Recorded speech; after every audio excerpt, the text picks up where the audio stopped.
Already గడిచిపోయినాయి కదా. ఈ free bus పెట్టిన తర్వాత నష్టమే వస్తుంది తప్పించి దానివల్ల మహిళలకు ఏం లబ్ధి చేకూర్చలేదు అని చెప్పేసి చాలామంది విమర్శిస్తూ ఉన్నారు. ఇంకోటి ఈ మీటర్ రీడింగ్ ఏదైతే ఉన్నదో దాంట్లో ఫ్రీగా రావట్లేదు, అందరికీ అప్లై కావట్లేదు, గ్యాస్ కూడా మనీ కూడా రావట్లేదు అని చెప్పేసి కూడా పెద్ద ఎత్తున కూడా చెప్తా ఉన్నారు. ఇక్కడ విషయం ఏంటంటే కొన్ని టెక్నికల్ ఇష్యూస్ వల్ల మీరు అన్నది ఉచిత కరెంటు విషయంలో కొన్ని తండ్రి పేరు ఉండడము, తర్వాత తండ్రి పేరు ఉంటే మీటర్ ఒకరి పేరు ఉండడం, ఇల్లు ఒకరి పేరు అంటే కొన్ని టెక్నికల్ ఇష్యూస్లో నిజంగా పెండింగ్లో ఉన్నదైతే వాస్తవం.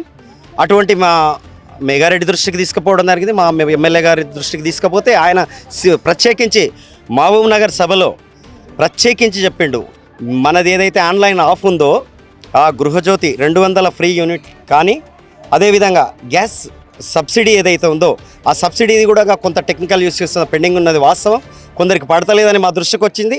వాటిలో తిరిగే క్రమంలో మేము ప్రజలతో నిత్యం అనుసంధానం కలిగి ఉంటాం కాబట్టి వాళ్ళు చెప్పింది అది మేము అన్న దృష్టికి తీసుకుపోయింది. అన్న దృష్టిలో క్లియర్గా ఉంది. మేఘారెడ్డి గారు కూడా సీఎం గారికి చెప్పడం జరిగింది. ఆయన సానుకూలంగా స్పందించిండు.